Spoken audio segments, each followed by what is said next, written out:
pessoal, então seguindo aqui com o conteúdo da nossa aula, agora a gente vai tratar sobre outra não idealidade, que é relacionada ao tempo de recuperação reversa. O que isso daqui quer dizer? Quando o meu diodo ideal, ele entra em condução instantânea. Quando ele sai de condução, ele sai em condução também instantânea. Afinal de contas, ele é ideal. Mas e o diodo prático? Como é que ele se comporta? Como é que é o comportamento dele quando, por exemplo, ele sai de condução? Então, é justamente isso que a gente vai estar estudando aqui dentro desse tópico, né? Então, passando aqui para a parte mais técnica, vamos analisar qual que é o comportamento ideal, ou eu posso falar também um comportamento esperado, que era o que eu queria, né? Que acontecesse, e qual que é o comportamento real de um diodo ao eles entrar e sair de condução, né? Então, um comportamento ideal do diodo é exatamente esse daqui. Vamos supor que até um tempo T1, que eu vou destacar aqui, até esse tempo T1, o diodo esteja diretamente polarizado. Então, quer dizer que ele está conduzindo uma corrente. Qual que é essa corrente? Essa corrente tem esse valor aqui, ó. Vou desenhar ela aqui para vocês.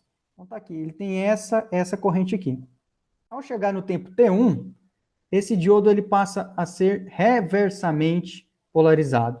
Então, agora, como ele está reversamente polarizado, instantaneamente a corrente agora fica como zero. Já que durante esse período, ó, é como se eu tivesse lá no modelo ideal a substituição dele por uma chave fechada, certo? E agora, como essa chave abriu, já que ele ficou reversamente polarizado, a minha corrente vai a 0 amperes. E vai permanecer assim até eu polarizar ele diretamente de novo. Então, esse daqui seria o comportamento da chave aberta, né? Por um diodo ideal, que a gente acabou de ver lá nos modelos equivalentes. Tudo bem, essa daqui seria o comportamento, né, para um diodo ideal, seria o melhor dos mundos para a gente. Infelizmente, pessoal, na prática, não é isso daqui que ocorre. Como que fica o comportamento quando esse diodo é um diodo prático, né, quando ele sai de condução? Vamos ver aqui o jeito que fica. Então, só para escrever aqui, ó, esse aqui foi o ideal, que é a curva em azul. O prático vai ter um comportamento, que eu vou aqui colocar em verde, ó. Durante o período em que estava lá conduzindo a sua corrente, tudo bem, o comportamento é o mesmo. Então, tá aqui, eu vou até desenhar aqui com um formato mais ondulado para vocês verem que eu estou desenhando por cima, certo? Mas não é que tem essas ondulações, é só que eu estou desenhando por cima para vocês verem melhor a reta aí de condução. Agora, o que eu fiz foi aplicar reversamente uma tensão lá no diodo. Ou abrir, né? Eu quero que o meu dispositivo interrompa a passagem da corrente elétrica. Ele não vai instantaneamente interromper a passagem da corrente elétrica. O que vai acontecer aqui, pessoal, é que ele vai rapidamente passar para um período em que ele vai estar conduzindo uma corrente reversa, certo? Ele tem então aqui uma corrente negativa. Essa transição é uma transição rápida, tudo bem? Então aqui, ó, antes eu estava conduzindo uma corrente IX, certo? Agora eu passei a conduzir uma corrente que é uma corrente reversa para esse dispositivo. Ele vai ter um comportamento durante um tempo permanecer nessa corrente reversa e aí sim, de forma gradual, ele vai zerar a sua corrente. Então, veja só o que vai acontecer. Vai acontecer exatamente um efeito assim, ó. E vai continuar no zero logo em seguida. Eu tenho dois tempos aqui, que são dois tempos bastante característicos nessa saída de operação do meu diodo. Então, eu tenho um primeiro período aqui, ó, que dá para vocês verem que compreende entre T1 até esse outro tempo aqui. Esse tempo é chamado de tempo de armazenamento, né? Um TS. O S é de storage. Storage em inglês quer dizer armazenamento. Então, vou até escrever a informação para vocês aqui, ó. Esse S é de storage. E por isso, justamente, que esse tempo é chamado de tempo de armazenamento. Armazenamento de quê, Lucas? Armazenamento. Armazenamento de portadores de carga, os portadores majoritários. Antes eles estavam, pessoal, nem vocês lembram lá de quando a gente estudou a junção PN, eles estavam ali com a junção PN bem curtinha, bem pequena. né? Agora, como eu vou ter uma polarização reversa para esse diodo, né, eles não vão se reagrupar, né, para formar aquela zona de depressão maior quando eu tenho a polarização reversa, né? Os portadores eles não vão instantaneamente formar uma zona de depressão maior. Isso não vai acontecer. Então, esse tempo de armazenamento é justamente o tempo que eu levo para a minha zona de depressão está fazendo o quê? Está se constituindo, aumentando o seu tamanho no sentido reverso. É que eu estou passando aqui por uma situação em que eu estava diretamente polarizado para uma situação agora que eu estou inversamente ou reversamente polarizado. Então, esse tempo de armazenamento é justamente o tempo para você reconstituir aquela zona de depressão, né, e formar aqueles íons que a gente estudou lá na aula de introdução à física dos semicondutores, na aula passada, inclusive. Então tá, então esse é o primeiro tempo. O segundo tempo, que compreende até o momento em que o diodo vai, de fato, a sua corrente até zero, é chamado de T, ou esse T aqui de transition, que é um tempo que a gente chama, por causa justamente do transition, de tempo de transição. Tempo de transição. Em que a gente tem agora aqui a transição, pessoal, a transição de da corrente que estava negativa, né? Que nem vocês podem ver aqui, ó, estava com um valor IREF reversamente polarizado, então ela estava um valor negativo, até caminhando, diminuindo cada vez mais em módulo, certo? Diminuindo cada vez mais em módulo, até chegar em zero. Então, o tempo total, né, dessa operação do diodo que estava em condução ter a sua corrente de fato anulada, né, a gente chama de tempo de recuperação reversa. Né, justamente, a recuperação reversa é justamente devido à recuperação do tamanho da zona de depressão.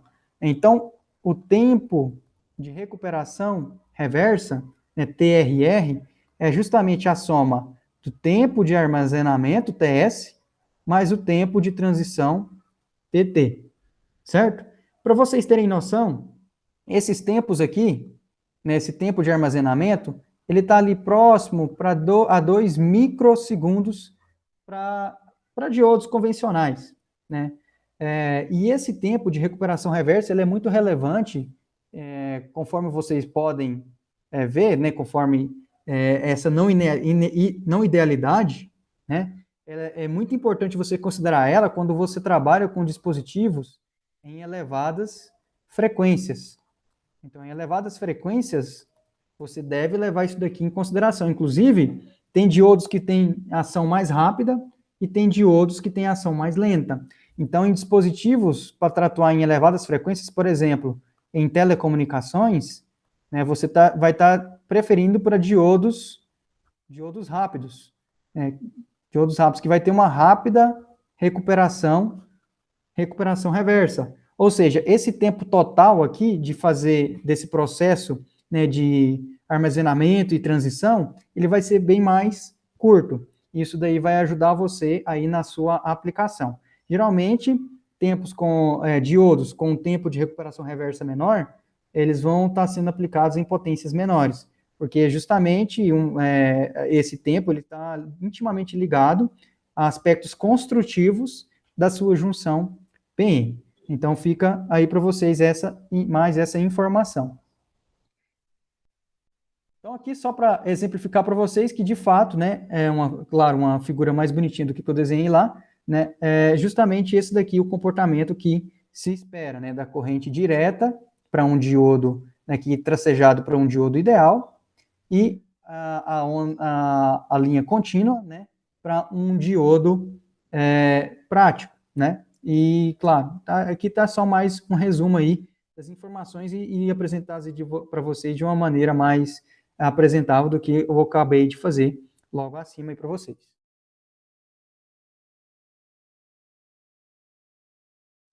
Bom, pessoal, passando agora a nossa última parte, né, da aula de hoje, a gente vai tratar agora do comportamento térmico que está envolvido aí para aplicações nos diodos. né? Então, o nosso quarto tópico é justamente esse, né? Os efeitos térmicos com relação ao funcionamento dos diodos. Dá para vocês verem, pela equação do diodo, que ele, sim, ele tem influências no seu funcionamento à medida que a temperatura aumenta ou diminui. Como que dá para ver isso? Dá para ver isso pelo termo VT, que é a minha tensão térmica, né? Então, essa tensão térmica, ela embute ali dentro da equação do diodo os aspectos, né, de variação, né, que existem na característica de funcionamento do diodo à medida que eu aumento ou diminuo a temperatura. Então, isso daí vai ficar bem claro para vocês, né, à medida que a gente for agora falando um pouquinho mais dessa variação térmica com relação ao funcionamento do diodo. Então, aqui com relação à equação, né, de Einstein, né, que é a relação de Einstein, a gente já tratou dela aqui na disciplina, e deu para vocês verem que, à medida que eu aumento a temperatura, né, claro, a minha tensão térmica vai aumentar. À medida que eu diminuo a temperatura, a minha tensão térmica vai diminuir, e isso vai estar embutido ali dentro da minha equação do diodo. Acontece que a gente tem alguns efeitos bastante relevantes, inclusive, para a corrente de saturação reversa com relação à temperatura. Essa corrente de saturação reversa, como ela está ligada ali ao fluxo de portadores minoritários, à medida que a temperatura aumenta, né, mais ligações vão sendo rompidas e existe sim um aumento de portadores minoritários lá no material do tipo P e no material do tipo N. Né? E esses minoritários, que nem a gente já sabe, eles formam a corrente de fuga, a corrente de saturação reversa. E por isso, né, justamente por esse fato, né, dessa corrente estar tá existindo ali, essa corrente, né, de minoritários, ela é fortemente dependente da temperatura. De modo que, a cada 10 graus Celsius que eu aumento a temperatura de operação do diodo, essa corrente, ela dobra. Então, se eu aumentar 10 graus Celsius, a minha corrente aumenta numa relação de 2. Se eu aumentar 20 graus Celsius, 2 elevado a 2, então vai dar 4, uma relação de 4 vezes. Então, a cada 10 graus Celsius, a minha corrente de saturação reversa aumenta 2 vezes, ou dobra. Né? Isso daí, inclusive, é um efeito bastante pronunciável quando você tem lá, por exemplo, um má funcionamento do seu cooler, né, ou a refrigeração do seu circuito, a troca de calor do seu circuito, ela está ineficiente, então você vai ter esses problemas relacionados aqui, por exemplo, à corrente de saturação reversa. Você vai ter uma elevada corrente no sentido contrário, inclusive também isso vai alterar a sua corrente no sentido direto, né, porque vocês dá para ver aqui, ó, que a corrente no sentido direto também está ligada ali a essa corrente IS, que é a corrente de saturação.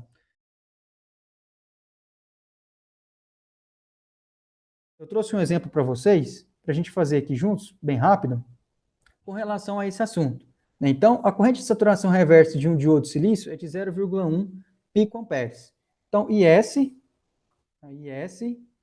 é igual a 0,1, pico é 10 a menos 12, né? Então, 10 a menos 12 ampere.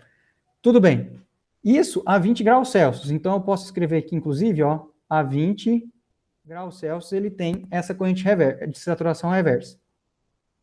Caso ele seja polarizado diretamente a 0,55 volts, então é mais um dado, então quer dizer que a tensão que eu estou aplicando, a tensão no diodo, é 0,55 volts, ele pede para a gente calcular a corrente correspondente, ou seja, com base nesses dois dados, qual que é a minha corrente no diodo.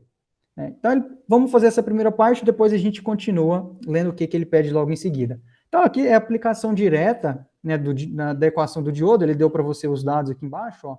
Só que, como agora a gente está em 20 graus Celsius, a gente não está mais em 25 graus Celsius, então a gente acaba que vai ter que calcular a tensão térmica. Por quê? Olha só, da equação do diodo, a gente sabe que a corrente no diodo, ela vai ser igual à corrente de saturação reversa, né? Isso daqui para 20 graus Celsius, tudo bem?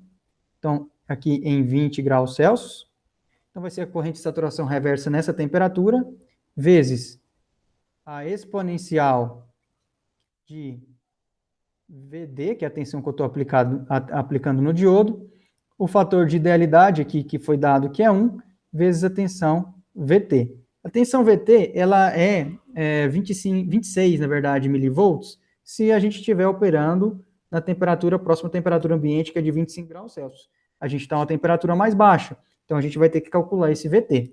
Né? E tem também aqui na equação, para complementar, 1 menos 1, que geralmente a gente despreza, justamente porque o termo exponencial é, na maioria das vezes, para uma aplicação, né, diretamente polarizada, bem maior do que o valor da unidade.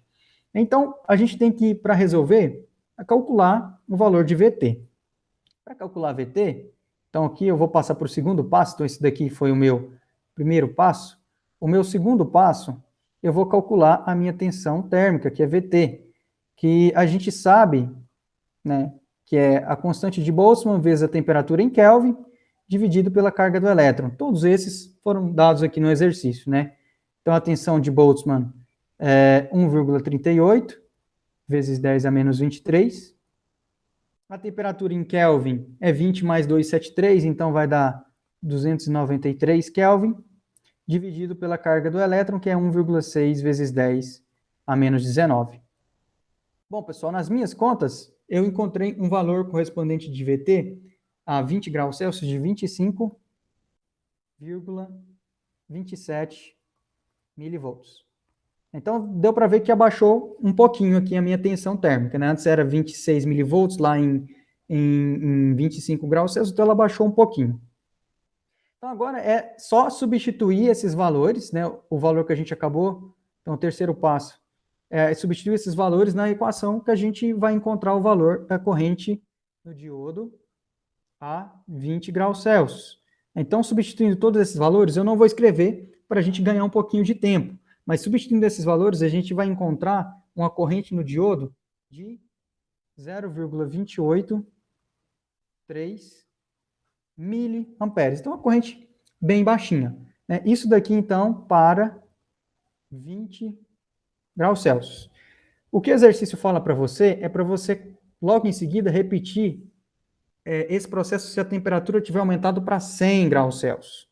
Então, olha só, a temperatura foi, então, na segunda parte aqui, até dividir para a gente estar representando a nossa segunda parte. A minha temperatura ela foi de 20 graus Celsius para 100. Ou seja, eu tenho aqui uma diferença, né, uma variação de temperatura de 80 graus Celsius. Então, quer dizer que, lembra que a minha corrente de saturação, ela dobra a cada 10 graus Celsius? Então, como a gente teve ela dobrando 8 vezes, né, então o fator que aumentou a minha corrente de saturação é 2 elevado a 8, né, que vai dar para mim 256 vezes maior. Então, quer dizer que a minha corrente de saturação reversa a 100 graus Celsius, ela vai ser igual à corrente de saturação reversa a 20 graus Celsius, multiplicada por 256, que é 2 elevado a 8. Né? Então, isso daqui vai dar aproximadamente, nas minhas contas, pessoal, corrente de saturação reversa, 25,6 vezes 10 elevado a menos 12 ampere, ou 25,6 pico amperes. Né? Então, tá, tudo bem. A tensão térmica, agora a gente tem que calcular ela de novo, porque ela também é dependente da temperatura e a temperatura aumentou. Então, esse daqui foi o nosso primeiro passo. O segundo passo, eu vou calcular a tensão térmica, é exatamente igual ao anterior, só que agora eu vou usar a temperatura não mais de 20 graus Celsius, ou 273 Kelvin. Então, agora eu vou utilizar 373 Kelvin, né, que vai me retornar uma tensão térmica de 32,17 milivolts. Se vocês compararem esse valor com o valor que a gente obteve anteriormente, aqui que foi de 25,27 milivolts, esse valor, certo? Vocês vão ver, então, que a minha tensão térmica, ela aumentou, em relação à situação anterior, cerca de 27,3 Então, ela aumentou bastante, certo? Partindo para o terceiro passo, que é justamente obter a minha corrente no circuito, né? A minha corrente no diodo, só que agora para temperatura de 100 graus Celsius. Então, eu vou aplicar a equação do diodo mais uma vez, certo? Só que agora substituindo os valores de VT e também de IS para a situação de 100 graus Celsius. Então, na hora que vocês fizerem essas contas, vocês vão ver que a corrente vai ter aumentado para 0,68 miliamperes. E que, se comparado com o caso anterior, que a gente tinha 0,28 miliamperes, né, então a gente teve um aumento aqui relativo, deixa eu até destacar isso daqui, esse aumento aqui foi de aproximadamente 140%. Vejam vocês que, de uma situação para outra, eu mantive a mesma tensão aplicada no diodo, que foi de 0,55 volts. Agora, só de ter aumentado a temperatura, nesses 80 graus, por exemplo, o seu sistema de troca de calor falhou. Vejam vocês que a minha corrente no diodo direta, ela aumentou 140% para esse aumento de temperatura aí.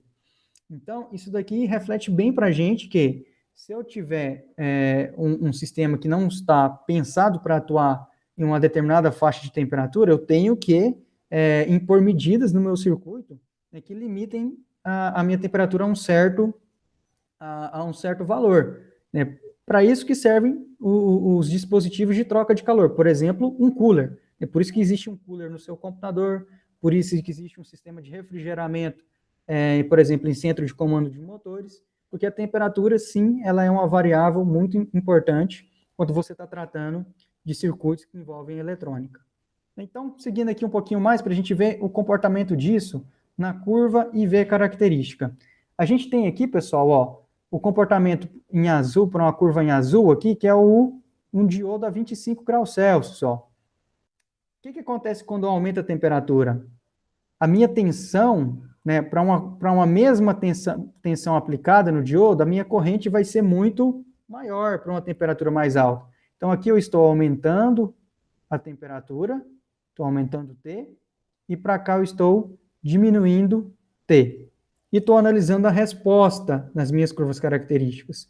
Né? Como uma regrinha básica, para cada grau Celsius da temperatura, a tensão, ela desloca-se para a esquerda, né?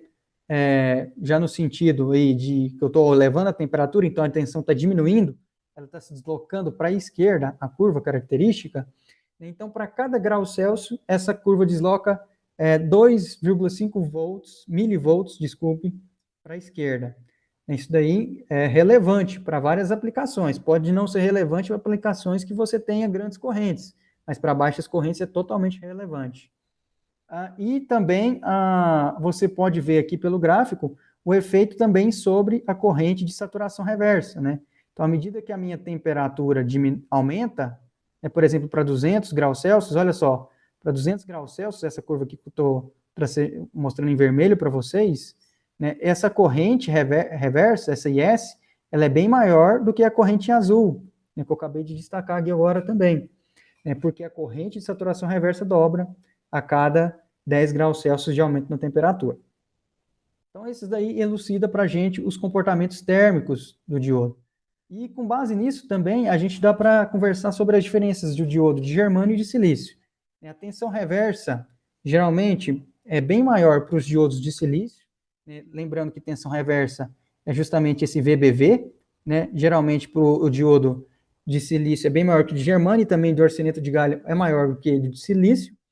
Temperaturas de operação para diodos de silício giram em torno aí até, né, um limite de 200 graus Celsius, enquanto o germânio, por todas as características que a gente já estudou, né, do modelo atômico, né, da energia de gap, enfim, você trabalha com diodos de germânio até ali um limite de 100 graus Celsius. Isso daí, inclusive, traz diversas limitações para o diodo de germânio.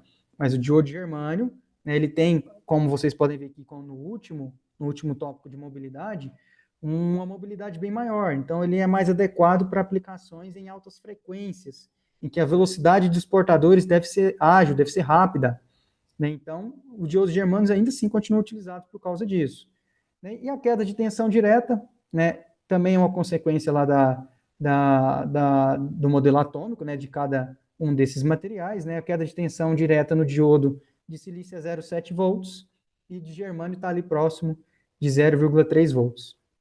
Então, assim, a gente tem um paralelo aí desses semicondutores, e isso daqui explica bastante o porquê que diodos de silício tem na atualidade, né, ganhado muito mais espaço, né, representando quase que a totalidade das aplicações em relação ao diodo de germânio.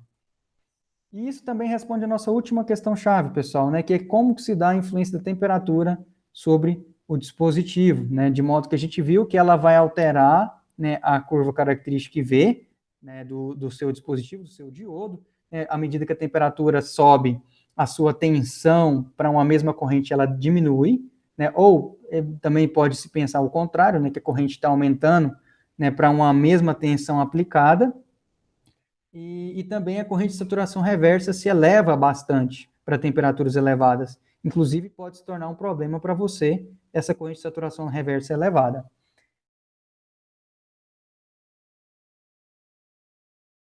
Bem, pessoal, então, aqui dentro do nosso primeiro tópico de estudo, ainda dentro da unidade 2, né, a gente já viu, né, nesse diagrama esquemático nosso, até a parte de comportamento térmico, né, da curva IV característica.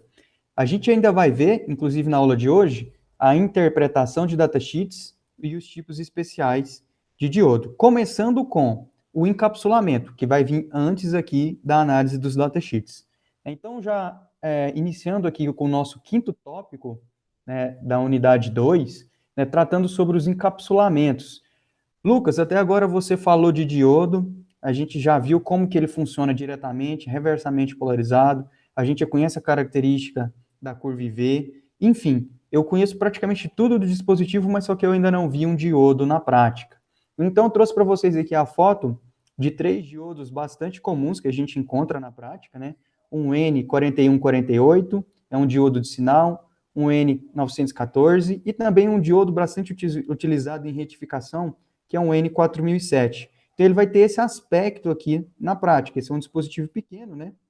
E, claro, depende, inclusive, também da sua aplicação, né? Dependendo dessa aplicação, você vai ter diferentes tipos de invólucro desse diodo. O que é o invólucro? É justamente a parte externa do diodo que vai estar ali onde abrange, né, o semicondutor, é aquele corpo externo do seu diodo. Existem diferentes tipos de invólucros, ou, no termo técnico correto, encapsulamentos, né, conforme a aplicação. Porque, claro, às vezes alguma aplicação vai ser, por exemplo, para uma corrente maior, então vai exigir um invólucro diferente, com uma isolação diferente, né, uma capacidade de dissipação de calor diferente. Então, tudo isso daí vai estar influenciando o tipo de encapsulamento dos diodos. Né, alguns tipos básicos são, por exemplo, os diodos de uso geral, que são justamente esses que estão mostrados na figura. Você pode ter diodo PIN de alta potência, ele pode ser, às vezes, rosqueável, que você rosqueia, né, em uma determinada estrutura ali para fazer o contato elétrico. Né? Tem os diodos de potência também com esse tipo de encapsulamento, e vejam vocês que cada encapsulamento ele tem um nome, por exemplo, esse que eu acabei de sublinhar aqui, é um encapsulamento TO220. Né? Os diodos de sinal, que são esses diodos aqui bem comuns a serem encontrados na prática, o encapsulamento deles é chamado de DO41. Então, cada tipo de encapsulamento tem um nome característico. Lucas, eu preciso decorar isso, preciso saber isso. É interessante que você saiba, mas não tem nenhuma necessidade de você estar decorando o nome dos encapsulamentos. Né? É bem interessante, na verdade, você estar sabendo diferenciar, por exemplo, se é um SMD, que é um diodo usado geralmente em placas de computadores, em placas menores, devido à miniaturização, né, dispositivos, criaram esses dispositivos SMD, né, que eles são dispositivos de pequeno tamanho, claro, aí também vai ser de uma corrente bem baixa, né, mas aptos ali a ocupar um espaço bem mais reduzido. Então é interessante você diferenciar esses dispositivos SMD dos dispositivos clássicos de sinal e também dos diodos de potência, sabendo diferenciar o que é a qual tipo de encapsulamento que você vai estar escolhendo para uma determinada aplicação, isso daí já é suficiente. Bom, evoluindo um pouquinho aqui, a gente pode ver como que fica na prática esses diodos, né, principalmente quando a gente coloca eles em placas de circuito impresso, as famosas PCIs, né, uma placa de circuito impresso. Quando eu coloco ele na placa, vai exigir, claro, uma confecção da placa e tudo mais, mas quando você coloca na placa, geralmente fica com esse aspecto que eu estou mostrando aqui para vocês.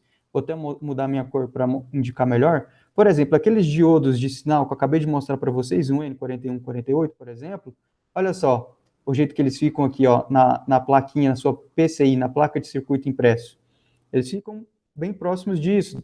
Claro, essa é uma placa profissional. Às vezes as placas que a gente faz, às vezes não ficam com esse nível de profissionalismo, mas você consegue, né, tá aí, por exemplo, fazendo orçamentos para o pessoal estar fazendo placas mais profissionais, que nem essa que eu estou mostrando para vocês. Vejam só que aqui a gente também tem nas placas resistores, a gente também tem, olha só, indutores. Então, às vezes você pensa que vai ver bobinas e tudo mais, mas não. Está ali tudo dentro daquele invólucro, daquele encapsulamento. Né? Os capacitores, que são muito utilizados também, né? E assim por diante. Em um processo de miniaturização, por exemplo, em placas mãe de computadores, você vai ver os dispositivos SMD, que são os dispositivos em miniatura. Por exemplo, nessa imagem vamos tentar achar aqui um diodo miniaturizado, um diodo SMD. Aqui, por exemplo, ó, vou destacar para vocês, aqui você tem um diodo D1, aqui você tem um outro diodo T2. Vejam vocês aqui os capacitores. Ó, aqui tem 2 capacitores, né? Então, você vai estar sempre vendo isso daí, esse processo de miniaturização, principalmente em placas, né, de dispositivos mais avançados. Né? Geralmente, na eletrônica, principalmente para os robistas, o pessoal trabalha muito com esse tipo de placa da esquerda, né, que é placas que você consegue, com uma certa facilidade, estar confeccionando, inclusive, em casa. Bom, mas e os diodos de elevada potência? Né? Apesar de não ser o foco da nossa disciplina, só trago aqui para vocês como curiosidade. Vocês vão estar vendo eles, ó, tá vendo aqui o invólucro, né, o encapsulamento, ó, um diodo, que a gente acabou de ver o encapsulamento um pouquinho antes, né, com aquele encapsulamento TO220. Então, esse daqui é um exemplo de um diodo aplicado em um circuito de maior potência. Esse elemento metálico aqui, ó, que tem essas aletas, é o trocador de calor. Né? Esse aqui é o trocador de calor que vai auxiliar na troca térmica, né, na troca ali de calor do diodo com o ambiente.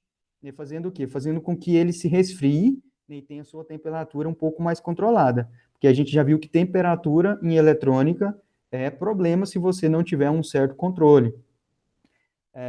Também você vai poder encontrar diodos de potência, né, de potência maior. Por exemplo, inclusive lá nos sistemas fotovoltaicos, ali nos módulos, você tem ali atrás uma caixinha onde ficam pelo menos ali 2, às vezes 3 diodos, que são diodos que permitem a condução de corrente, né, quando o módulo está com uma sombra, por exemplo. Isso daí a gente vai ver lá mais para frente quando a gente estudar sistemas fotovoltaicos, por exemplo. Vocês vão ver que existem esses diodos aqui, então eles também são utilizados nesse caso. E está vendo aqui que, inclusive, já é um outro tipo de encapsulamento. Então, cada encapsulamento vai servir a um determinado propósito aí da sua aplicação que você está fazendo. Bom, pessoal, então agora, já conhecendo os encapsulamentos do diodo, certo? A gente já pode fazer uma abordagem introdutória sobre como escolher um diodo para uma determinada aplicação. A gente já viu que eles têm encapsulamentos diferentes para aplicações diferentes. Tá aí tudo bem. Mas com base em que geralmente eu vou escolher um diodo para uma determinada aplicação que eu estou ali trabalhando? Então, se você já tem todo o seu circuito, por exemplo, vou desenhar aqui. Aqui dentro tem todo o seu circuito com os seus resistores, com os seus capacitores, enfim, às vezes você tem também indutor, enfim, tem todos os elementos ali naquele circuito e também tem o seu diodo de junção. Como que você faz para estar escolhendo, né, esse dispositivo, o diodo? com base em que você vai estar aí procurando na internet, às vezes em um mercado próximo, né, uma loja de eletrônicos, o diodo que você precisa. Você precisa estar olhando, primeiramente, qual que é o encapsulamento, com base na aplicação que você está ali pensando. Por exemplo, é um circuito para retificar um sinal, é um determinado encapsulamento, por exemplo.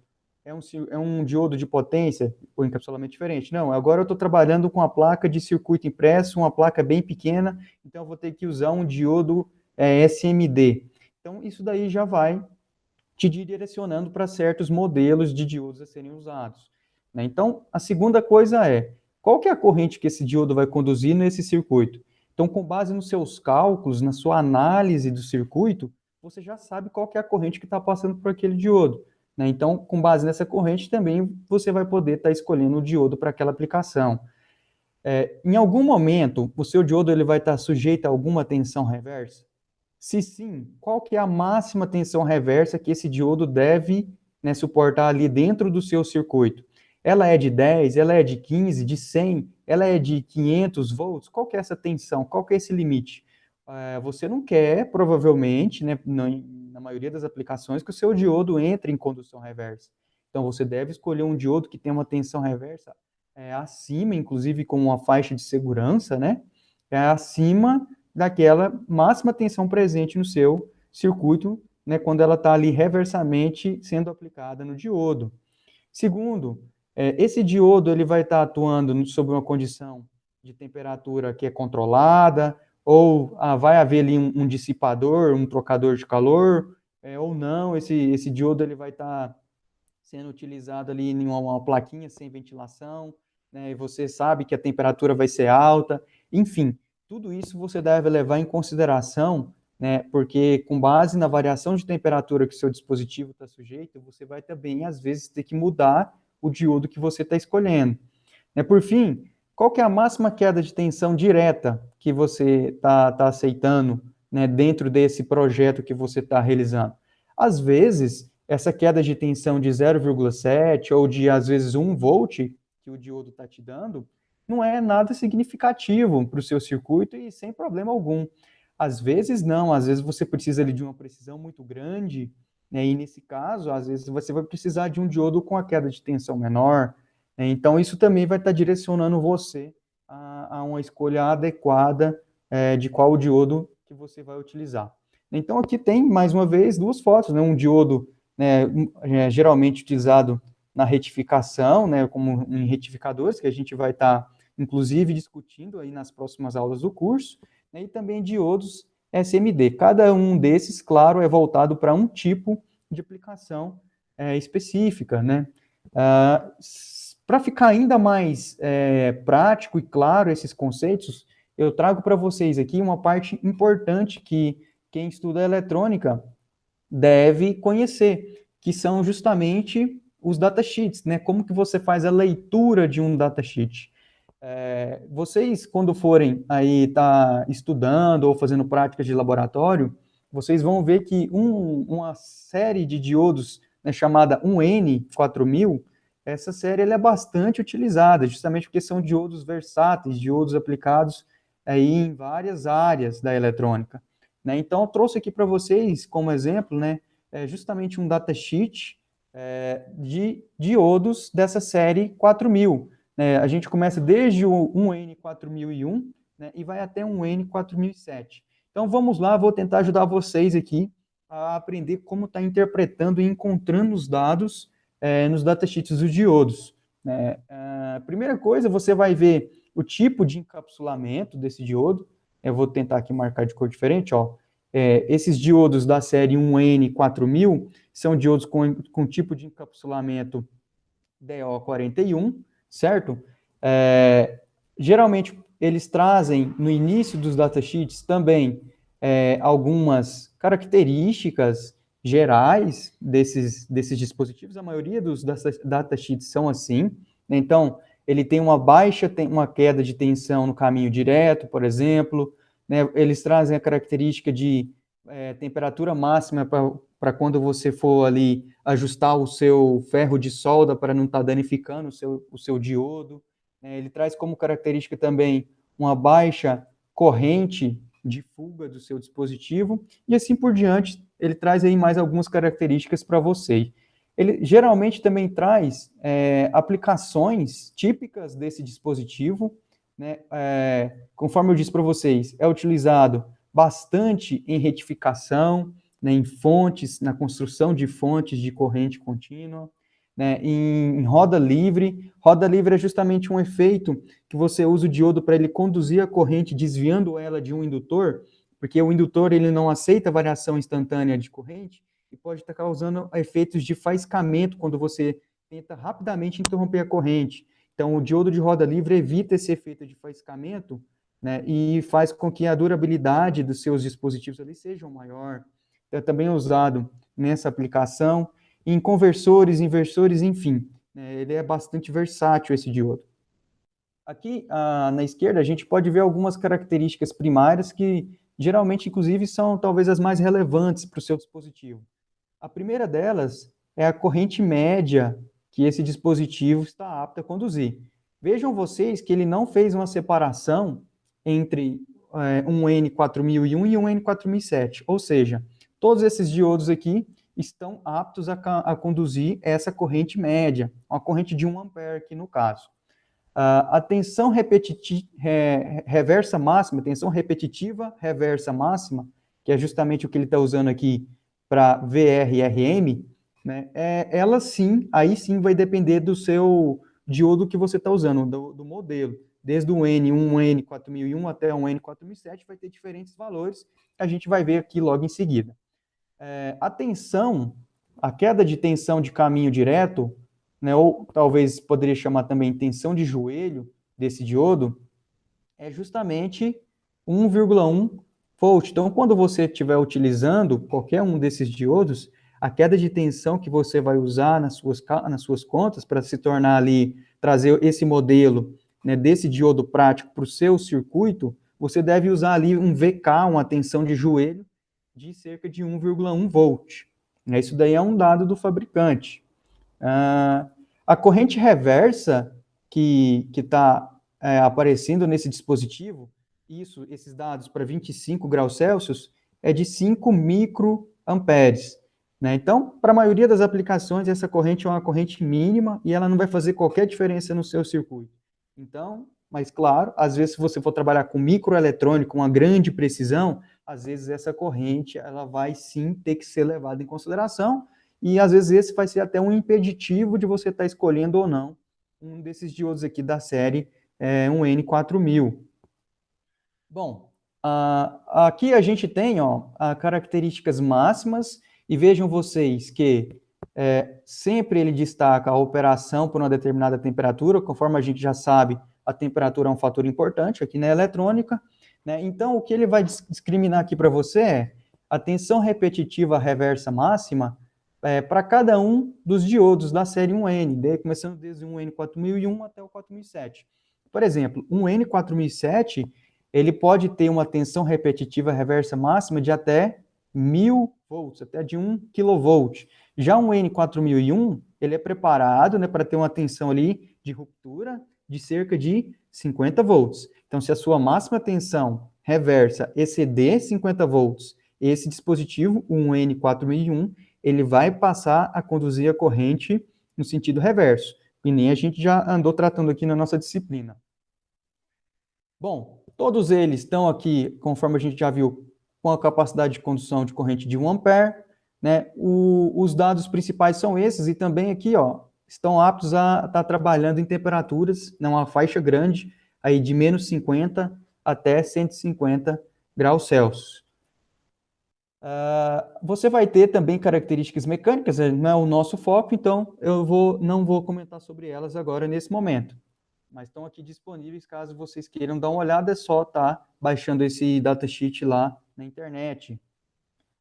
Bom, aqui agora, o mais interessante é algumas curvas, né, que a gente vai poder estar avaliando o comportamento desse diodo para situações de operação diversas.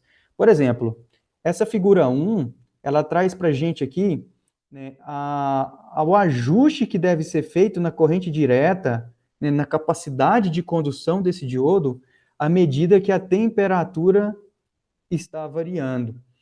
Olha só para vocês verem o que acontece. Até cerca de 75 graus Celsius, esse diodo, ele consegue sim estar conduzindo a sua corrente de 1 ampere. A partir desse valor, a corrente máxima que esse diodo está conduzindo, vai conseguir conduzir sem se danificar, ela vai diminuindo. Por exemplo, para 100 graus Celsius, a capacidade dele cai aqui para quase a metade, ó, caindo para cerca de 0,6 ampere. Né? Quer dizer que a 100 graus Celsius você não vai poder conduzir, né, o seu circuito não vai poder impor nesse diodo uma corrente de 1 ampere, senão ele vai ser danificado.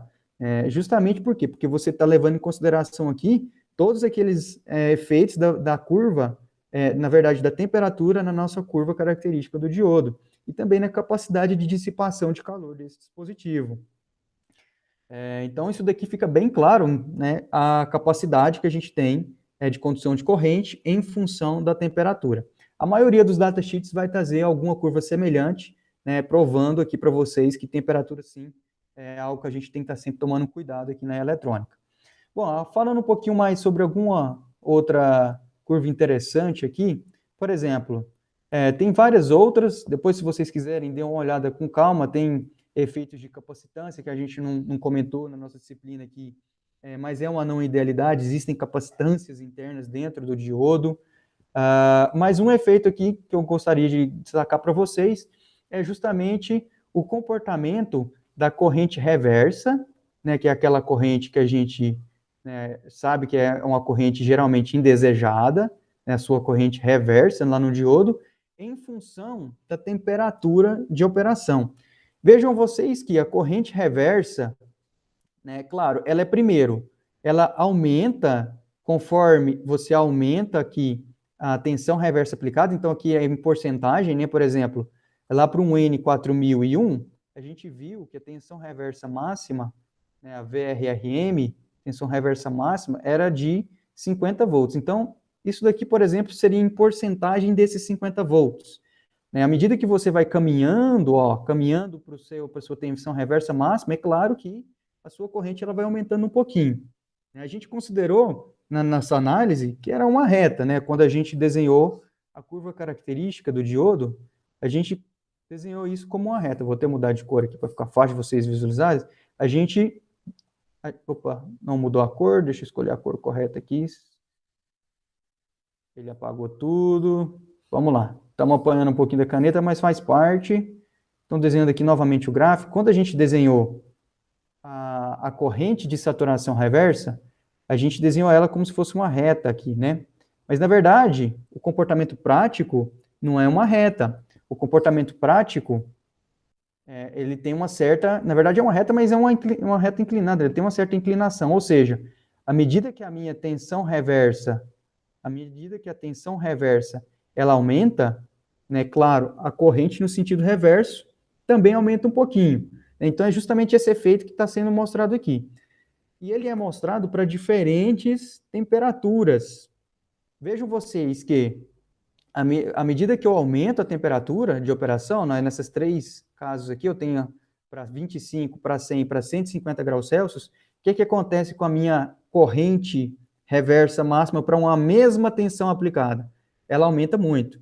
Né? Então, isso daqui mais uma vez, um comportamento, né, que é prático, não é um comportamento de um diodo ideal, o diodo ideal não teria isso, né, mas para ficar de olho, porque às vezes a sua aplicação ela vai exigir que você tenha cuidado, né, com a corrente reversa. Né, e dá para ver aqui que, por exemplo, para uma temperatura de junção de 100 graus Celsius, aplicando 40% da tensão máxima, vejam vocês que a corrente ela aumenta aqui, para pouco mais de 2 microamperes, né? Antes ela estava lá em 25 graus Celsius, e menos de 0,1 micro.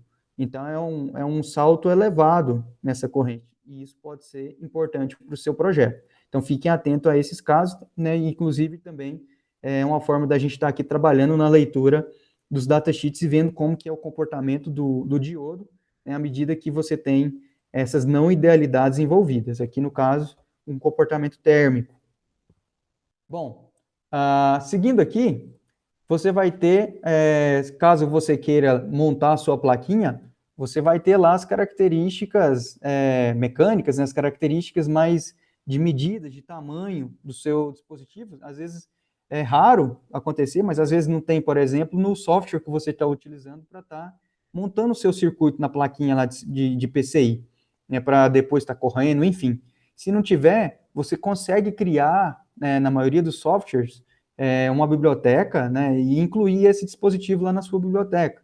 Com base nessas medidas aqui, ó, às vezes você não precisa nem ter ele fisicamente com você. Então você já sabe que a hora que comprar ele vai vir com essas medidas aqui. Então por isso que é importante você estar também analisando isso, essa parte do datasheet. Eu trago aqui como exemplo também um datasheet da série M, bastante semelhante à série 1N4000, só que esses diodos da série M são diodos SMD, são diodos miniaturizados para aplicações em placas, com um espaço bem mais reduzido, ocupando um espaço bem mais reduzido. Aqui, então, você vai ter, basicamente, o mesmo padrão, né? Você vai ter lá as características principais, né, do seu diodo, né, nessa parte, no inicial. Você vai ter o tipo de encapsulamento, né, que o SMD, esse DO214AC. Você vai ter características mecânicas também do seu diodo. Mas o que mais interessa para a gente são os parâmetros elétricos, né, os parâmetros relacionados às limitações que esse diodo vai ter. E dá para vocês verem que é o mesmo padrão. Olha só para vocês verem que a marca, nessa marca aqui, é diferente da marca que a gente estava trabalhando na série 1N4000, que era a Vishay. Agora já é a marca Kingtronics. E dá para vocês verem que os datasheets eles seguem um certo padrão, de forma que se você aprende a fazer a leitura de um, consequentemente os outros também vão sair de quebra. Bom, dentro aqui as características, os parâmetros elétricos desse diodo da série, né, M, da mesma maneira eles são divididos desde M1 até M7, e você vai ter diferentes tensões reversas máximas aplicadas, né, limites, na verdade, para cada um deles, indo desde 50 volts para o M1 até 1000 volts aí para o seu diodo M7. Também a corrente de condução máxima, na verdade média aqui, né? Esse AV é de average, que em inglês quer dizer média. Então a sua corrente média de condução é de 1 ampere, né, sendo que ele suporta aí um pico, né, durante 8,3 milissegundos, um pico de até 30 amperes. Isso daqui é uma coisa interessante, pessoal, porque geralmente uma elevada corrente em um tempo curto, né, um tempo bastante curto, ela não traz malefícios, desde que respeitados esses limites. Tensões geralmente não são assim. Uma tensão, uma vez que você atingir um determinado valor que atinge ali a rigidez elétrica daquele dispositivo, o dispositivo se torna inutilizado, você queima mesmo o diodo. E claro, se você manter uma corrente elevada, né, por um determinado tempo, né, que não é esse daqui que está especificado pelo fabricante, com certeza você também vai ter problema nesse caso. Assim como os diodos da série 1N4000, os diodos da série M também têm uma queda de tensão no sentido direto de 1,1 volt. Então, essa aqui é a tensão de joelho desse diodo. Bom, a corrente reversa, vejam vocês que para temperatura de 25 graus Celsius, ela é de 5 microamperes. Já para a temperatura de 100 graus Celsius, essa corrente, ó, ela aumentou 10 vezes aqui no caso, né? Ela foi para 50 microamperes, provando mais uma vez os efeitos térmicos que estão envolvidos aí na análise dos diodos. Bom, com relação às curvas, vocês vão ver que vai seguir o mesmo padrão. Então, da mesma maneira que a gente tinha lá na série 4000, um comportamento de redução na capacidade de corrente em função de um aumento na temperatura, aqui também vai existir isso. De forma que, por exemplo, se você tiver seu dispositivo lá a 75 graus Celsius, a capacidade máxima de condução vai ser pouco menos ali de 0,8 amperes. Então, isso daí é uma coisa também que, claro, mais uma vez, se deve levar em consideração se você vai ter o seu dispositivo sujeito a uma temperatura maior ou não. Por isso que a maioria dos circuitos, né, que às vezes estão ali enclausurados em um ambiente fechado e tudo mais, vão ter um tipo de ventilação forçada, né, um cooler ou um dissipador de calor que vai ajudar na troca térmica, enfim, vai ter alguma forma de estar auxiliando a redução de temperatura ali na sua plaquinha, de forma que ela trabalhe, né, com uma temperatura controlada. E da mesma maneira, né, aqui dá para ver que a corrente reversa, essa aqui é a minha corrente reversa aplicada no diodo, né? Desculpa, a corrente reversa que aparece lá no seu dispositivo, ela vai aumentar consideravelmente à medida que a sua temperatura de operação também aumentar. Um comportamento bem semelhante ao comportamento da série 4000. Bom, agora você já tem uma noção básica, né, inicial, de interpretação de datasheets. E com base naqueles valores, uma vez que você definiu a corrente média no seu diodo, qual a máxima tensão reversa que vai ter lá no seu circuito, que vai estar sendo aplicada no diodo, enfim. Uma vez que você tem as características ali elétricas do circuito, você pode vir aqui para um datasheet e estar escolhendo, vendo qual diodo que vai atender aí a sua aplicação nesse caso.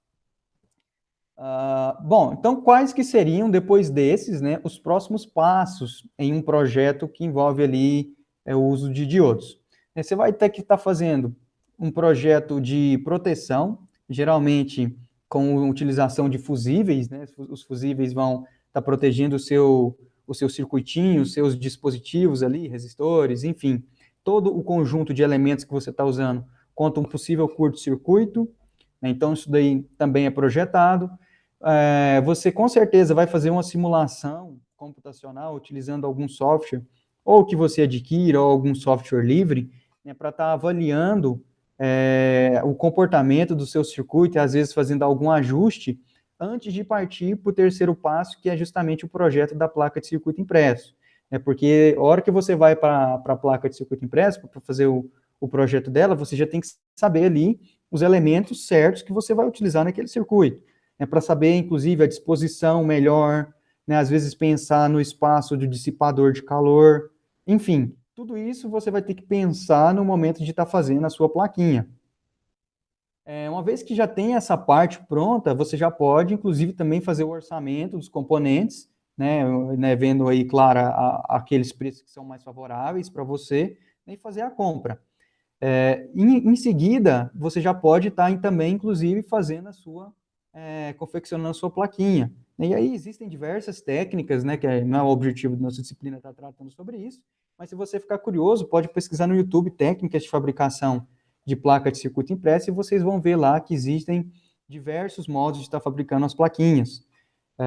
E também, claro, uma vez que ela está montada, todos os seus elementos estão ali soldados na plaquinha, você parte para a fase de teste, às vezes inicialmente testando continuidade entre trilhas para ver se tem algum curto-circuito com o multímetro, colocando uma tensão um pouco menor e vendo o comportamento do circuito, né, e até você ter a segurança de que não há nada errado, que você não tem nenhum tipo de problema, e que vai poder, então, finalmente estar utilizando a sua plaquinha para o fim que você desenvolveu ela.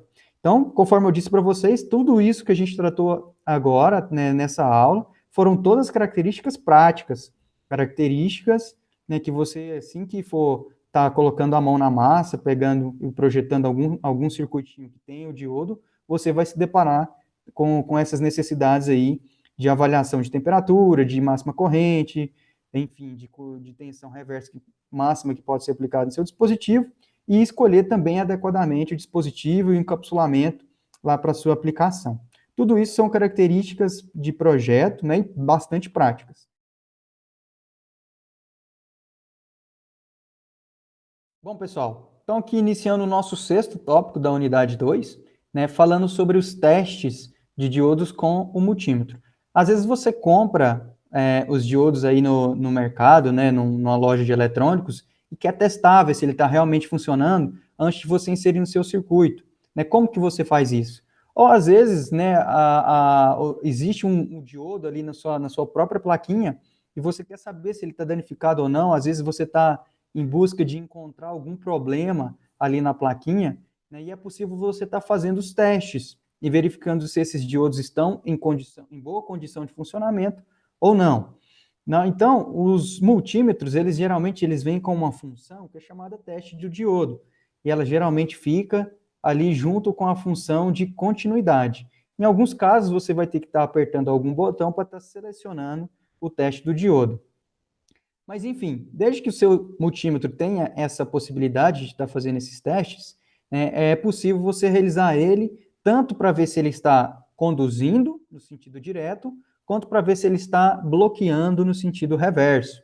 Né, para você fazer o teste de continuidade, né, no teste de condução desse diodo, basta você fazer o quê? Basta você pegar a ponteira vermelha, né, conectando ali no terminal de saída positivo do multímetro, né, e ligar no anodo do diodo. Já a ponteira preta, que geralmente é utilizada ali no comum, você vai ligar no catodo do diodo. Dessa maneira, o que o multímetro faz é aplicar uma tensão, né, que ela é positiva, né, no terminal ali do anodo, em relação ao catodo, né, que já que a ponteira vermelha está ligada ali na saída positiva ali do seu multímetro, ela vai estar, então, imprimindo essa tensão maior em relação à ponteira preta. Então, nesse caso, você está polarizando diretamente o diodo. E vai aparecer um determinado valor lá no seu display do multímetro.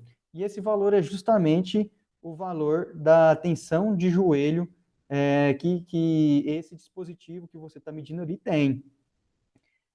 Da mesma maneira, você pode inverter as ponteiras, colocando a ponteira vermelha no catodo e a ponteira preta no anodo, de forma a estar polarizando reversamente o diodo. Nesse caso, o que se espera de um dispositivo que funcione corretamente é que ele não conduza corrente. Então, provavelmente, ele vai simbolizar para você ou um valor 1, indicando que está fora de escala, que né, é uma corrente que é nula, né, ou então um valor que nem está sendo mostrado ali, um OL, né, além do limite, enfim. Isso indica para você que não há uma presença de corrente nesse circuito.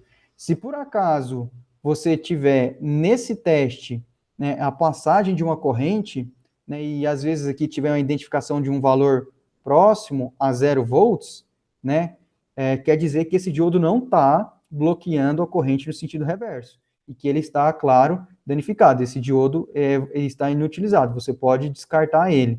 Né? Então, esses testes do diodo são testes bastante rápidos que dá para você fazer, né, e você evita problemas, né, com estar inserindo aí diodos com mau funcionamento no seu circuito, e depois você fica sem saber o que está acontecendo, por que daquele comportamento do circuito, né, mas na verdade, às vezes, um diodo que está danificado e está conduzindo nos dois sentidos, né, tanto no sentido direto quanto no reverso, ou ainda pode acontecer de também o diodo estar rompido, né, internamente, ou seja, ele está aberto para qualquer valor de tensão que você aplica, seja no sentido direto, seja no sentido reverso. Claro, também, mais uma vez, esse diodo pode ser aí descartado, né, ele está inutilizado. Recomendo vocês a pesquisar, né, essa aula 21, lá no canal GV Ensino, né, em que ele faz ali diversos testes, né, com os diodos, utilizando justamente essa metodologia que a gente acabou de abordar aqui, e fica, claro, bem mais prático, olhando, né, ali na bancada, a pessoa fazendo o desenvolvimento ali do teste, utilizando o multímetro e o diodo, né, ali no seu.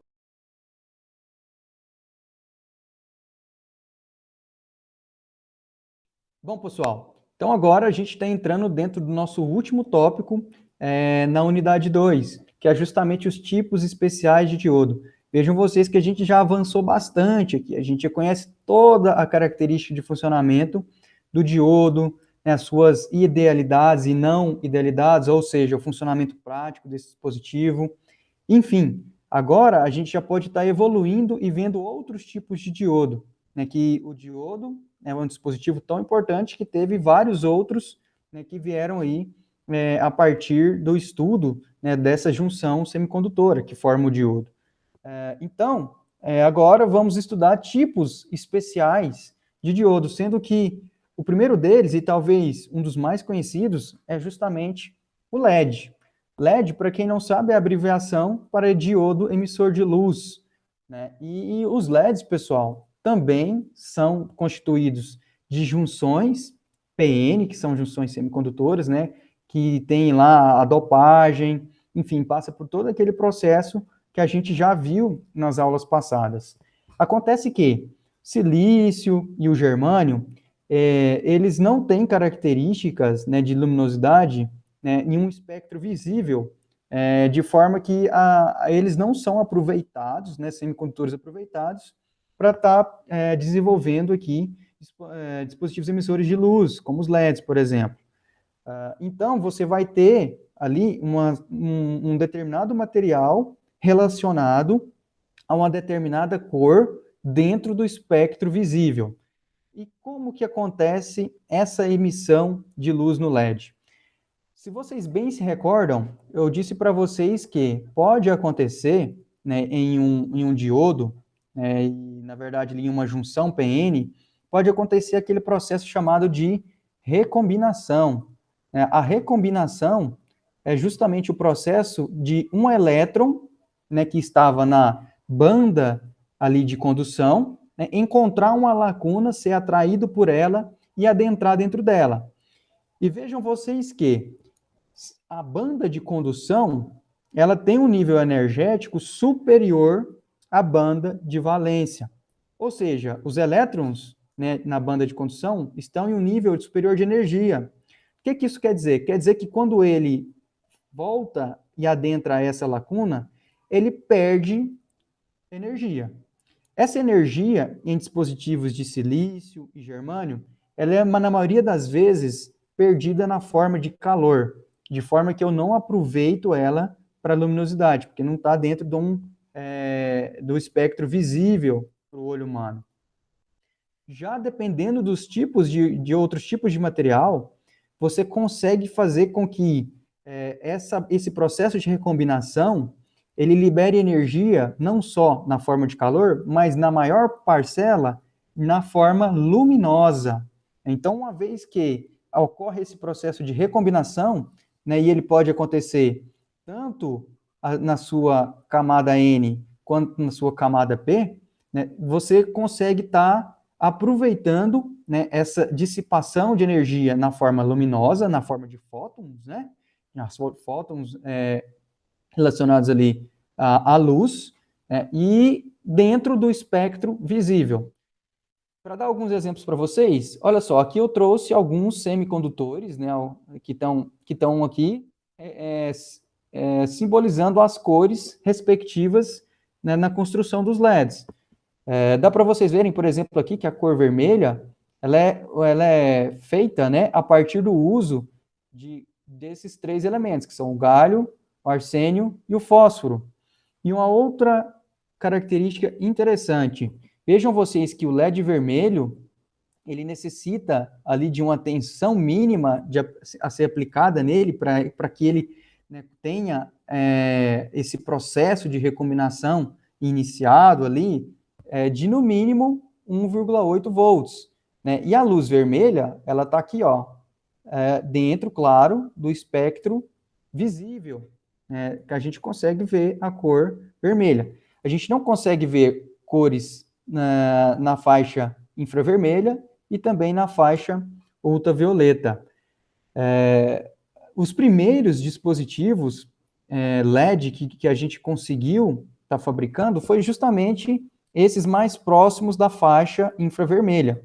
E a partir do desenvolvimento aí da indústria de semicondutores, a gente conseguiu estar produzindo LEDs, né, emissores de luz, para a faixa próxima à faixa ultravioleta. Por exemplo, na cor azul, quando você está utilizando nitrogênio e também galho. Vejam vocês que a tensão direta para um LED azul estar funcionando é no mínimo ali de 5 volts.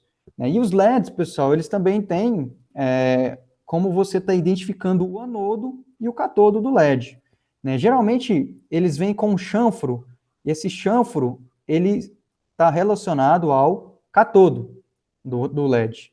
Já a parte que ela é toda circular ali, né, uma semicircunferência, ela está ligada no terminalzinho dele, que é o anodo. Para diferenciar ainda, quando você compra, geralmente o cátodo ele vem com a perninha um pouco menor. Mas não dá para sempre confiar nisso, porque às vezes alguém já pode ter cortado ali a perninha para alguma aplicação, né, e você vai, às vezes, estar ligando o LED ao contrário e ele não vai funcionar, e às vezes você pode até estar danificando o LED por conta disso. Então, essa imagem aqui é justamente para estar mostrando para vocês aquele processo que eu disse, né, em que a gente tem os elétrons na banda de condução em um nível de energia superior à banda de valência, né, e quando ocorre a recombinação, você vai ter, então, pegar uma caneta de cor diferente, você vai ter, então, uma dissipação, deve haver uma dissipação de energia. Essa dissipação ela é feita, em sua maior parte, na forma de luz, né, e a gente consegue, variando o tipo de material que você está usando, tá modificando ali o comprimento de onda e trazendo essa luz para dentro do espectro visível. Então, esse daí é basicamente o funcionamento do LED, que, claro, trouxe uma enorme aí contribuição, principalmente porque o LED ele é vastamente utilizado aí na atualidade, obviamente. Então, na verdade, aqui eu trago para vocês também como que você vai estar utilizando os LEDs. Vejam vocês que a curva de um LED ela é bastante parecida com a curva de um diodo que a gente já trabalhou. Ela tem ali uma determinada tensão, né, uma tensão VF, em que você vai estar aí polarizando diretamente o seu diodo, certo? E essa tensão vai corresponder também a uma corrente, que é a corrente de operação do LED. Se você aumentar demais essa tensão, consequentemente, você vai também estar aumentando a corrente, e pode ser que o LED, né, se essa corrente for mantida por um longo tempo, pode ser que o LED seja danificado. Da mesma maneira, os LEDs têm uma tensão reversa máxima que pode ser aplicada neles antes que eles entrem em condução no sentido reverso, né, aquele efeito de ruptura que a gente já comentou. Por causa disso, pessoal, a gente não pode, por exemplo, desenhar um circuito, né, ou montar um circuito na prática, em que a gente vai ligar um LED, né, e o símbolo dele é justamente o símbolo de um diodo, com setinhas indicando a emissão de luz, né? Você não pode estar fazendo esse tipo de ligação na prática. Por exemplo, vou colocar aqui 5 volts ligando esse LED, poderia ser, por exemplo, vamos colocar aqui um LED vermelho. É um LED vermelho que exige cerca de 1,8 volts como tensão mínima para ele estar entrando em condução. Por que você não pode fazer isso? Porque ao aplicar uma tensão de 5 volts no LED, consequentemente, se eu fosse expandir aqui a sua corrente, né, esses 5 volts, ele corresponderia a uma corrente, né, uma corrente muito elevada. Não está nem aqui no gráfico. Mas essa corrente com certeza iria danificar o LED. Então, o que você tem que fazer? Você tem que colocar um dispositivo que limite essa corrente. E esse dispositivo é o resistor. Então, nesse circuito, você vem cá e projeta um resistor, né, com um determinado valor R, de modo que a corrente que passa por esse circuito seja limitada. E limitada em quanto? Daí vai depender do LED que você está usando. Valores convencionais estão na faixa de 20 miliamperes, para esses LEDs comuns que a gente vê bastante aí na eletrônica, né, em casas eletrônicas, para você estar comprando aí. Claro, pelo datasheet também vai dar para ver isso. Então, o que você tem que fazer calcular o valor desse resistor, né, que vai ter aqui uma queda de tensão, tanto no LED, né, quanto no resistor. Você já sabe a queda de tensão no LED, que nesse caso aqui é de 1,8 volts. Por exemplo, vou escrever aqui a equação, R é igual a V sobre I, né? Você já sabe a corrente, resta saber a tensão. A tensão é justamente o quê? É os 5 volts da fonte menos o 1,8, que é a queda de tensão esperada no seu LED vermelho. Então, seria de 5 menos aí 1,8, dividido por 20 vezes 10 a menos 3. Então, esse daqui, fazendo a conta, você encontraria o valor de resistor mínimo necessário para estar fazendo esse LED, né, atuar corretamente. O que acontece se você usar um valor de resistor muito elevado, muito acima do valor correto? Claro que a corrente no circuito vai ser bem ínfima, né, e a capacidade de emissão de luz do LED ela é proporcional à corrente que está passando por ele. Então, a sua intensidade luminosa vai diminuir. O que acontece se você colocar um resistor menor? Você vai incorrer na falha de ter uma maior corrente passando pelo LED, né, do que ele suporta. Consequentemente, você vai danificar ele. Então, esse daqui é só um resumão, né, e para você estar utilizando circuitos com LEDs. Um outro detalhe, pessoal, geralmente a gente não liga LEDs em paralelo, a gente tenta utilizar a conexão série. Por que disso? Porque as características construtivas, elas podem variar, inclusive dentro de um mesmo lote, de forma que um LED, ele vai ficar com a intensidade luminosa maior do que outros, por exemplo. Um LED que tenha aí uma resistência interna menor, ele vai estar, claro, absorvendo uma corrente maior e vai estar com intensidade luminosa também maior. Né? E os outros LEDs que têm uma corrente menor vão estar com a intensidade luminosa, claro, também menor. E na conexão série isso já não acontece, porque você tem ali todos os dispositivos, todos os LEDs sendo percorridos por uma mesma corrente elétrica. Então fica aí essa informação para vocês. Conforme eu disse, existem datasheets também para LEDs. Então, às vezes, você não sabe qual que é o valor de corrente do LED que você está utilizando, né? Você pode estar pesquisando e vendo aí para estar fazendo o projeto dele no seu circuito. Mais uma vez, você vai ver as informações básicas do dispositivo, né, o encapsulamento, o tamanho, mas o que vai estar mais interessando para você, nesses casos, é a tensão reversa máxima, deixa eu pegar aqui para marcar para vocês, a tensão reversa máxima que pode ser aplicada nele. Vejam, mais uma vez, é um dispositivo semicondutor, então temperatura é relevante. Então tá lá, temperatura de 25 graus Celsius, a máxima tensão reversa é de 6 volts. A corrente, né, no sentido direto desse diodo, desse LED, é de 20 miliamperes. Então essa é a corrente nominal dele. E assim você vai ter diversas outras características de operação desse dispositivo, desse LED. Inclusive, olha só, não é à toa, como ele é um semicondutor, se você estiver variando a temperatura e aumentando ela, a capacidade de condução de corrente do LED vai, claro, diminuir com base no aumento da temperatura. Então, é uma coisa para você estar levando em consideração. Bom, pessoal, aplicações práticas dos LEDs, né, são várias. Talvez a mais presente aí no nosso dia a dia, que a gente inclusive está muitas vezes em contato, seja a substituição de lâmpadas, né, fluorescentes. Lâmpadas incandescentes já não estão mais em circulação no mercado, justamente pela sua ineficiência em termos de produzir luz a partir de energia elétrica, né, e os LEDs, né, com características muito vantajosas, como, por exemplo, garantias elevadas, né, vida útil também muito elevada, né, e capacidade luminosa com pouca, né, energia elétrica sendo consumida, são características que estão fazendo dos LEDs, né, estão ganhando cada vez mais espaço aí no mercado, por exemplo, de iluminação.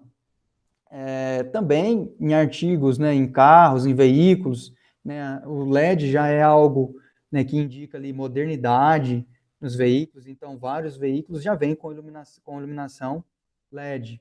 Inclusive também em televisores, né, a gente tem aí duas tecnologias recentes, né, a QLED, geralmente não, da Samsung, né, a QLED da Samsung e a OLED da LG, né, são aí duas concorrentes fortes que brigam no mercado de televisores, né, com duas tecnologias diferentes, mas ambas baseadas no uso de diodos emissores de luz. Claro, com uma tecnologia bem mais avançada, né, uma de pontos quânticos, a QLED, e a outra de características orgânicas, né, Organic ou LED, né? Então, mas estão aí essas duas tecnologias no mercado de televisores, disputando, né, o mercado em si, utilizando os LEDs, né? Então, mais uma aplicação prática aí.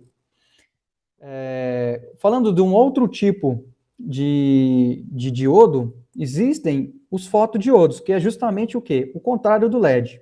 Né? O LED, ele, a partir de energia elétrica, ali na recombinação, ele produz energia luminosa. O fotodiodo é o contrário. Né? A partir da incidência de luz, inclusive esse também é um efeito fotovoltaico, né? A partir da incidência de luz, você tem uma pequena produção ali de uma corrente elétrica. A corrente elétrica, geralmente bem baixinha, aqui no caso do fotodiodo. Mas uma vez que você tem essa incidência, vejam só vocês, ó, uma incidência de cerca de 20 lux, na verdade, desculpa, de 200 lux, vai estar produzindo para você aí uma determinada corrente elétrica, né, aqui próxima a cerca de 25 microamperes, e conforme a luminosidade vai aumentando, a incidência ali de fótons sobre o seu fotodiodo vai aumentando, a corrente nos seus terminais também vai aumentando, chegando até perto ali de cerca de 90 microamperes. Em que é que você pode estar aproveitando essa característica? Bom, além dos módulos fotovoltaicos, né, que utilizam um sistema parecido com esse, não é exatamente esse, mas é parecido, você pode estar utilizando aplicações, por exemplo, em que você tenha aqui uma contagem de caixas, em que se você tem o feixe de luz chegando até o seu fotodiodo, o seu circuito tem uma determinada saída, por exemplo, uma saída positiva, certo? Indicando que não tem caixa. Uma vez que uma caixa interrompe o fluxo de luz, né, essa luz não chega até mais o fotodiodo, ele é sensibilizado, então, né, por essa falta de luz, ele interrompe ali a passagem da corrente, e uma vez que ele interrompeu a passagem da corrente, às vezes o estado da sua saída, por exemplo, vai a zero. Então, eu posso criar um sistema em que, sempre que ocorre uma troca entre um valor positivo para zero, existe o quê? A passagem de uma caixa. Então, eu posso fazer uma contagem. Então, a partir de uma simples aplicação dessa, você já vê aí a importância que tem também, né, os fotodiodos, que utilizam um princípio contrário ao do LED, que é a partir de incidência de fótons, você tem, então, ali uma geração de uma pequena corrente, né, ele vai entrar em condução, nesse caso, né, e você pode aproveitar isso para uma determinada aplicação, uma aplicação simples como essa aí de, por exemplo, uma contagem de caixas. Existe um outro tipo de diodo, que inclusive a gente vai estar tratando ele ainda nessa disciplina, que é o diodo Zener. Lá na nossa unidade 3 a gente vai falar dele. Esse diodo ele é feito, pessoal, para estar operando exclusivamente na região de ruptura. Por quê? Por que disso? Olha só para vocês verem a característica dessa zona aqui de ruptura, onde ocorre a ruptura do diodo, né? Vejam vocês que, para uma faixa grande de valores de corrente, ó, uma faixa grande de valores de corrente, qual que foi a tensão em cima do diodo? Então, para toda essa faixa aqui, ó, praticamente, a tensão que a gente chama de tensão Zener, que é a tensão de ruptura, ela praticamente não se alterou. Então, quer dizer que, aumentando ou diminuindo a corrente em uma determinada faixa de valores, a tensão ali vai ser praticamente a mesma. Isso é interessante para utilizar em reguladores de tensão. Um clássico exemplo está aqui mostrado para vocês, né, que eu tenho aqui uma regulação na tensão VZ. Olha só, esse RL é a sua carga. É a carga que você quer que ela tenha uma tensão regulada. Pequenas variações da fonte aqui, ó, né, apesar de existirem, elas praticamente não vão alterar a minha tensão na saída. Por quê? Porque eu projetei o diodo Zener, né, para passar uma determinada, ele está submetido aqui a uma determinada tensão Zener, né, que, de forma que a corrente que está passando por ele aqui, ó, a variação dessa corrente praticamente não altera o valor da tensão que está sendo aplicada lá reversamente. Ou seja, a tensão na saída, mesmo em função de alterações aqui numa faixa de valores na entrada do circuito, ela está praticamente igual, ela praticamente não se altera. Ou seja, você tem uma tensão regulada a partir de uma tensão que está variando na entrada. Então, esse daí é uma aplicação do diodo Zener, que a gente vai ver com muito mais calma lá na unidade 3, inclusive, a gente vai projetar esse tipo de circuito aí também. Bom, avançando um pouquinho mais e falando sobre mais um tipo de diodo, como último tipo aqui eu trago o diodo Schottky. O diodo Schottky, pessoal, ele é utilizado mais, né, em situações que que exigem um tempo, né, de recuperação reversa muito baixo. Lembra que a gente estudou lá a entrada e saída de operação do diodo e tinha aqueles dois tempos específicos, né? O tempo de armazenamento, que é o TS, e o tempo de transição, que é o TT, isso tudo encadeando para mim no meu tempo de recuperação reversa. Então, esses diodos, eles têm um tempo de recuperação reversa bem menor se comparados a outros tipos de diodo, né? Por que disso? Porque, olha só vocês, ele não tem aqui na sua construção um material do tipo P. Ele tem a substituição do material do tipo P por um metal. E também a junção PN é uma junção PN bem pequenininha, o que ajuda no tempo de recuperação reversa, em aplicações de frequências maiores. Existem outros tipos de diodos, né, que eu não vou tratar aqui, mas, por exemplo, existem os diodos túnel, que também ainda são mais velozes que os diodos Schottky. Então, existem diversos outros diodos, né, mas os principais tipos são esses que eu trouxe aqui para vocês estarem conhecendo aí algumas aplicações, né, envolvendo esses tipos especiais.